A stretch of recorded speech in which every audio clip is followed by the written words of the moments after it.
Hi viewers, welcome to our channel. ప్రస్తుతం మనతో పాటు ప్రముఖ సోషల్ యాక్టివిస్ట్ కృష్ణ కుమార్ గారు ఉన్నారు. వారితో ఒకసారి మాట్లాడదాం. మేడం నమస్కారం. మేడం నమస్తే. మేడం, ఈ షణ్ముఖ్ జశ్వంత్ యూట్యూబర్, అతని కేసు గురించి మనందరికీ తెలిసిందే. సో వాళ్ళ అన్నని అరెస్ట్ చేయడానికి వెళ్ళి ఇతను కూడా గంజాయితో పట్టుబడ్డాడు. అయితే వాళ్ళ బ్రదర్ విషయం తీసుకుంటే ఆ అమ్మాయి అతని మీద కంప్లైంట్ చేసింది. అంటే ఇంకో 6 రోజుల్లో నాతో పెళ్ళి ఉండగా ఇంకొక వివాహం చేసుకున్నాడని చెప్పేసి.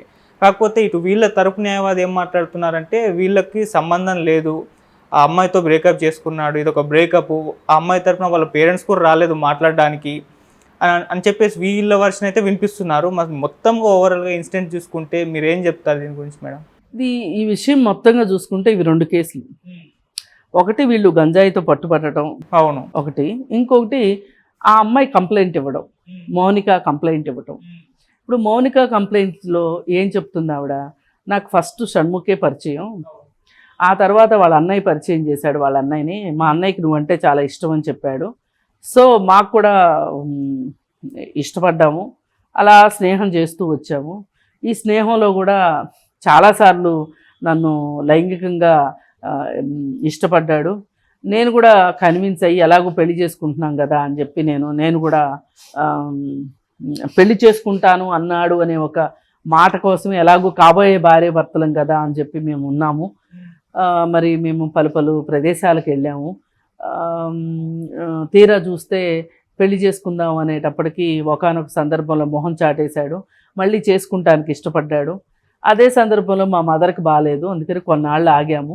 సరే చివరికి ఇప్పుడు పెళ్లి హాల్ బుక్ చేసాము, పెళ్లి కార్డులు కూడా వేసుకున్నాము. వేసుకున్న తర్వాత లాస్ట్ మినిట్లో మా ఇంటికి ఒక కెవియట్ పంపించాడు, నేను వేరే పెళ్లి చేసుకుంటున్నాను, దాని గురించి ఆమె ఏమైనా కంప్లైంట్ ఇస్తే గనక నాకు తెలియజేయండి, నాకు ముందస్తుగా నాకు సమాచారం కావాలి అని చెప్పి కెవియట్ వేశారు. ఈ కెవియట్ చూసుకుని ఆమె నోటీస్ చూసుకుని అప్పుడు ఆ మ్యారేజ్ హాల్ వాళ్ళతోటి మాట్లాడితే లేదు మీ మామగారు వచ్చి అడ్వాన్స్ పట్టుకెళ్ళిపోయారు అని చెప్పటము ఇవన్నీ ఆమె చెప్తుంది. సరే ఆమె చెప్పే స్టోరీలో మంచి ఏంటి చెడు ఏంటి అంటే ఎంతవరకు వాస్తవం అవాస్తవం అనే దానికంటే కూడా ఒక అమ్మాయి వచ్చి పోలీస్ స్టేషన్లో నా దగ్గర ఆధారాలు ఉన్నాయి, నన్ను పెళ్లి చేసుకుంటాను అని చెప్పి నన్ను మోసం చేశాడు, వేరే అమ్మాయితో పెళ్లి చేసుకుంటున్నాడు, పెళ్లి చేసుకునే నిర్ణయం చేసుకుని ఫంక్షన్ హాల్ బుక్ చేసుకుని పెళ్లి కార్డులు వేసుకున్న తర్వాత అతను మళ్ళీ వేరే అమ్మాయిని పెళ్లి చేసుకోబోతూ నాకు ఒక లెటర్ కెవియట్ పంపించాడు అని అమ్మాయి చెప్తుంది. అసలు మీకు ఏ దురుద్దేశం లేకపోతే పెళ్లి క్యాన్సిల్ చేసుకునే సందర్భం ఉంటే కనుక పెళ్లి క్యాన్సిల్ చేసుకోవచ్చు. అసలు దానికి ఎవరికి అభ్యంతరం లేదు. చాలా పెళ్ళిళ్ళు క్యాన్సిల్ అవుతూ ఉంటాయి. పెళ్ళిళ్ళు క్యాన్సిల్ అవ్వడం ఏంటి, పెళ్ళి అయిన తర్వాత పెళ్ళే రద్దు చేసుకుంటున్న పరిస్థితులు ఉన్నాయి. విడాకుల చట్టం అదే కదా, విడాకులు తీసుకుంటున్నారు. ఎక్కడ చేసుకుందాం అనుకునే వాళ్ళు ఏమైనా సరే చేసుకోవాల్సిందే అనేది లేదు. కాకపోతే మీరు ఫంక్షన్ హాల్ బుక్ చేసుకుని పెళ్లి కార్డులు ప్రింట్ చేసుకున్న తర్వాత మీరు వెనక్కి తగ్గాలి అనుకుంటే ఒక కూర్చుని మాట్లాడుకునే వాతావరణం ఉండాలి. అవును, ఇది ఒక అగ్రిమెంట్, ఒక అవగాహనకు వచ్చారు మీరు, ఒక ఒప్పందం ఇది. దీని నుంచి బయటికి రావాలి అన్నప్పుడు ఇద్దరు కూర్చుని ఆ ఒప్పందాన్ని అదే విడుదల పత్రం లాంటిది క్యాన్సిల్ చేసుకోవచ్చు. కానీ అసలు వీళ్ళకి ఏమి సమాచారం ఇవ్వకోకుండా మ్యారేజ్ హాల్ డబ్బులు మీరు తీసేసేసుకుని వేరే పెళ్లి చేసుకోవాలనుకుంటూ ఒక నోటీస్ పంపడం ఎంతవరకు కరెక్టు? ఇప్పుడు నోటీస్ పంపారు, బాగానే ఉంది. ఈ నోటీస్ ద్వారా ఏం జరిగింది ఏంటి చూసిన తర్వాత కూడా పెళ్లి చేసుకోవచ్చు కదా. ఇప్పుడే ఇంత తొందరగా పెళ్లి చేసుకోవాల్సిన అవసరం ఏంటి?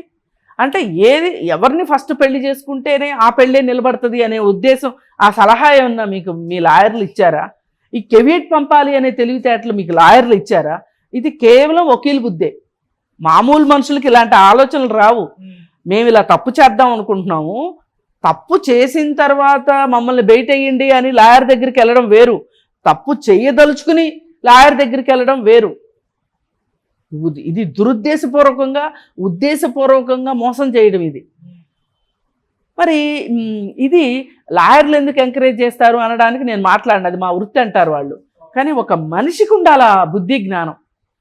నేను ఒక అమ్మాయిని ఇష్టపడ్డాను, ఆ అమ్మాయి కూడా నన్ను ఇష్టపడింది, కొన్నాళ్ళు ట్రావెల్ చేశాము, ఇప్పుడు పెళ్ళి అనుకున్నాము, మధ్యలో ఏమైనా జరగనివ్వండి, పెళ్ళి అనుకున్నాము, ఫంక్షన్ హాల్ బుక్ చేసుకున్నాము, కార్డులు వేసుకున్నాము అన్న తర్వాత ఇంకొక పెళ్లి చేసుకోదలుచుకున్నావు అంటే నీది ఎంత మోసకారి బుద్ధి. పైకి పోయిన అమ్మాయికి చెప్పారా ఇవన్నీ జరిగినాయని? చెప్పుంటారా మీరు? చెప్తే కూడా ఆమె సిద్ధపడిందా? చెప్పకపోయినా నేరమే,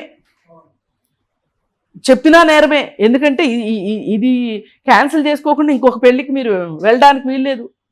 పెళ్ళి అవ్వకపోయినా సగం పెళ్ళి అయినంత పని అయింది కదా. మీ ఇద్దరు కలిసి ఉన్నారు, మీ ఇద్దరి మధ్యలో బోలెడు చాట్లు ఉన్నాయి, బోలెడు ఫోటోలు ఉన్నాయి, బోలెడు ఆధారాలు ఉన్నాయి అమ్మాయి దగ్గర. సరే, ఇప్పుడు క్యాన్సిల్ చేసుకున్నారు. మీరు పంపించిన కేవీఎట్ చూసి అమ్మాయి హైదరాబాద్ వచ్చి కేసు పెట్టింది. వీళ్ళిద్దరూ కలిసి ఉన్న ఏరియా ఏ ఏరియాకి వస్తుందో చూసి నార్సింగ్ పోలీస్ స్టేషన్లో అప్పుడు ఆ అబ్బాయి వాళ్ళ ఇల్లు ఎక్కడుందో కేసు పెట్టింది. కేసు పెట్టినప్పుడు పోలీసులు ఇంటికి వెళ్ళేసరికి అక్కడ ఉన్న దృశ్యం ఏంటంటే అన్నదమ్ములు ఇద్దరు ఉన్నారు, చక్కగా గంజాయి సేవిస్తూ ఉన్నారు, మాదక ద్రవ్యాల ఆనవాళ్ళు ఉన్నాయి. ఇవన్నీ ఉన్నప్పుడు ఇతను సేవించాడు,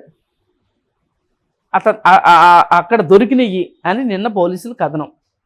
ఈరోజు సదర్ లాయర్ గారు ఏం చెప్తారు అంటే ఆ ఇల్లు సెలబ్రిటీ హౌస్, వచ్చిపోయే ఇల్లు, ఎవరు తెచ్చుకున్నారో ఎందుకున్నాయో అవన్నీ మేము మీకు చెప్పాల్సిన అవసరం లేదు, మేము కోర్టులో చెప్పుకుంటాం అని షణ్ముఖ జస్వంత్ని విడిపించుకుని రావటం చూసాం మనం. సరే, దీని మీద అప్పటికప్పుడు ఆధారాలు సరిగా లేవు అని పోలీసులు వదిలిపెట్టినా కానీ రేపొద్దున దీని మీద ఛార్జ్షీట్ వేసేటప్పుడు, ఎఫ్ఐఆర్ చేయడము, ఛార్జ్షీట్ ఇవన్నీ వేసేటప్పుడు వాళ్ళు ఏ విధంగా ముందుకెళ్తారు అనేది కూడా మనం వేచి చూడాల్సిందే. ఇతనైతే మట్టుకు ఏమీ తెలియని అమాయకుడైతే మట్టు కాదు. ఇప్పుడేదో నంగనాచి కబుర్లు చెప్తే కుదరదు. ఇద్దరికి పాత్ర ఉంది ఈ విషయంలో. అంటే అన్నను ఆమె ఫ్రెండ్షిప్లో ఉన్నారనే సంగతి తమ్ముడికి కూడా తెలుసు. ఇప్పుడు నేరం చేయడం వేరు, నేరానికి సహకరించడం వేరు, దానికి కూడా శిక్ష ఉంటుంది. ఇప్పుడు ఉన్న సమస్య ఏంటి అంటే ప్రస్తుతం ఇతను బయటకు వచ్చాడు, బాగానే ఉంది. రేపు మళ్ళీ పోలీసులు అవసరం అనుకుంటే విచారణకు పిలిపిస్తారు, పిలిపించినప్పుడు అవసరం అనుకుంటే ఆ రోజే అరెస్ట్ చేసి జైలుకి పంపిస్తారు. కానీ ఇక్కడ మాట్లాడుతున్న మాటలు ఏవైతే ఉన్నాయో ఇవి చాలా ఘోరంగా ఉన్నాయి.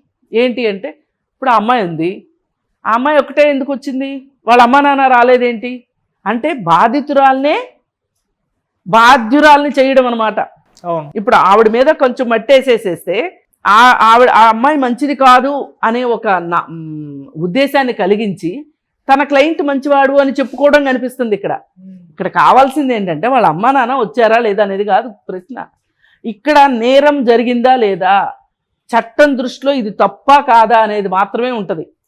ఆమె పక్కన ఎవరు వచ్చారు, ఇప్పుడు ఆమె రాకుండా కూడా ఫ్యాక్స్ ద్వారా కూడా కంప్లైంట్ పంపొచ్చు, ఆమె వచ్చి ఇవ్వాలని కూడా లేదు.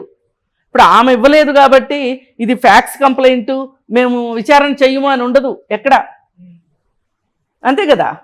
అందుకని ఇవన్నీ ఏంటంటే తన క్లయింట్ని కాపాడుకునే ఉద్దేశంలో ఆయన కొంచెం న్యాయాన్ని కూడా మర్చిపోయి పక్కకు పెట్టి ఎలుకల్ని పిల్లుల్ని సాక్ష్యానికి తెచ్చుకున్నట్టు కనిపిస్తుంది తప్పితే వేరే ఏమీ లేదు. ఇవన్నీ ఏంటి అంటే ఇలాంటి నేరం చెయ్యాలి అనుకునే వాళ్ళకి ఊతాన్ని ఇస్తాయి. ఇప్పుడు ఒక నేరం జరిగింది అన్నప్పుడు సమాజానికి ఒక హెచ్చరికలా ఉండాలి, ఒక చురకలాగా ఉండాలి. అంతేగాని ఏం చేసినా సరే సమర్థించడానికి లాయర్లు ఉన్నారు, డబ్బులు ఉన్నాయి కాబట్టి న్యాయాన్ని కొనుక్కోవచ్చు, పోలీసులను కొనుక్కోవచ్చు, చట్టాన్ని కొనుక్కోవచ్చు అనే ఒక దుర్మార్గమైన ఉద్దేశం కనుక సమాజంలో వచ్చింది అంటే ఈ నేరాలను అరికట్టడం అంత ఈజీ కాదు, చాలా కష్టం అవుతుంది. మనకు ప్రతి మనిషి ఒక సామాజిక బాధ్యతతో ఉండాలి, పోనీ సొంత బాధ్యత అయినా ఉండాలి. ఇక సొంత బాధ్యత లేదు, సామాజిక బాధ్యత లేదు, ఏ బాధ్యత లేకోకుండా ఇంత బాధ్యతారహితంగా మాట్లాడితే చూసే వాళ్ళకి ఎలా ఉంటుంది అంటే నేరం చేయొచ్చు, తప్పు లేదు, నేరం చేసినా తప్పించుకోవచ్చు అనే ఒక ఉద్దేశాలు కనుక సమాజంలోకి వెళ్తే కనుక చాలా దుర్మార్గం అయిపోతుంది సమాజం. ఇప్పటికే న్యాయం అంటే న్యాయ వ్యవస్థ మీద గౌరవం లేకుండా పోతుంది, చట్టాలంటే గౌరవం లేకుండా పోతుంది. అర్థమవుతుంది కదా. చట్టం అంటే లేదు అంటే ఎప్పుడో వేస్తారు శిక్ష. ఇప్పుడు హంతకుడికి కూడా బెయిల్ ఇచ్చేసేసి రోడ్డు మీద స్వేచ్ఛగా తిరగనిస్తూ ఉంటున్నారు. అసలు ఎందుకు ఒక హత్య చేసిన వ్యక్తిని 60 రోజుల లోపల మీరు ఎందుకు ఛార్జ్ షీట్ వేయలేరు? న్యాచురల్ జస్టిస్ ప్రకారం అతనికి బెయిల్ ఇవ్వాలి, కరెక్టే. 60 రోజుల లోపల మీరు ఎందుకు స్పీడ్గా చేయలేరు? ఇప్పుడు దీనివల్ల ఏమవుతుందంటే ఎవరికైనా నేరం చేసిన తర్వాత 5 సంవత్సరాలకి, 6 సంవత్సరాలకి, 10 సంవత్సరాలకి శిక్షలు పడుతున్నాయి. ఈలోపు వీళ్ళు చక్కగా పోల రంగుల్లాగా పెళ్ళిళ్ళు చేసుకుని పిల్లల్ని కనేసేసి ఒక నేరం చేసిన ధైర్యం ధీమా ఉంటాయి కదా. ఎలా అంటే అలా డబ్బులు సంపాదించేసేసి కోర్టులు తప్పుదోవ పట్టించేసేసి ఒక గట్టి లాయర్ని పట్టుకొని శిక్షల నుంచి తప్పించుకుంటున్నారు. దీనికి ఉదాహరణే ఇప్పుడు మీరు జైలుకి వెళ్ళి గమనిస్తే కనుక జైళ్ళలో ఉన్నదంతా పేదవాళ్లే, డబ్బులున్న వాళ్ళు ఎవరు ఉండరు. నేరాలు చేసిన వాళ్ళు, ఆర్థిక నేరాలు చేసిన వాళ్ళే ఉంటారు. డబ్బులున్న వాళ్ళు, పై కులాల వాళ్ళు. జైళ్ళల్లో మగ్గిపోయేదంతా పేదలు, కింది కులాల వాళ్ళే ఉంటారు. ఎందుకంటే వాళ్ళకి బెయిల్ ఇచ్చే దిక్కు కూడా లేకుండా అండర్ ట్రయల్ ఖైదీలుగా బట్టి బోల్డ్ మంది మగ్గిపోతున్నారు. పోనీ వాళ్ళు చేసిన నేరం ఏమన్నా ఉందా అంటే చాలా అతి తక్కువ నేరానికి అతి ఎక్కువ శిక్ష అనుభవిస్తున్నారు. ఏది శిక్షలు ఖరారు కాకముందే. ఈ పద్ధతి మారాలి. సమాజం బాగుండాలి అంటే కనుక ఇలాంటి సంస్కరణలు చాలా రావాలి. న్యాయ వ్యవస్థలో కావచ్చు, చట్టాల్లో మార్పులు అయితే అక్కర్లేదు కానీ న్యాయ వ్యవస్థలో మటుకు మార్పులు రావాలి. త్వరగా కేసులు ఫైలింగ్కి రావాలి. సమాజానికి అర్థం కావాలి, నేను నేరం చేశాను అంటే నేను శిక్ష అనుభవిస్తాను అనే ఒక భయం అనేది ఉండాలి. ఆ భయం లేకపోవటమే ఇలాంటిది. ఏది ఏమైనా తెలంగాణ ప్రభుత్వం మీద చాలా నమ్మకం పెట్టుకున్నాము గంజాయి మాదక ద్రవ్యాల విషయంలో. మరి ఇలా ఇంత తూతూ మంత్రంగా ఆ వ్యక్తి బయటికి రాగలిగాడు అంటే ఇంకా నమ్మకం పోతుంది. పాత ప్రభుత్వం కూడా చేసింది ఇదే కదా, మాదక ద్రవ్యాల గురించి ఓ హడావుడి చేసింది. తీరా చేసి ఎవరన్నా శిక్షించారంటే ఏమీ లేదు. వీళ్ళు కూడా అదే చేస్తే ఇంకా వీళ్ళ మీద పెట్టుకున్న ఆశలు కానీ నమ్మకం కానీ లేకుండా పోతాయి. సమాజంలో ఇట్లా నేరాలు చేయాలి అనుకున్న వాళ్ళకి ఇది ఊతంగా కనిపిస్తుంది తప్పితే వేరేగా ఉండదు. Right madam, thank you so much. Thank you.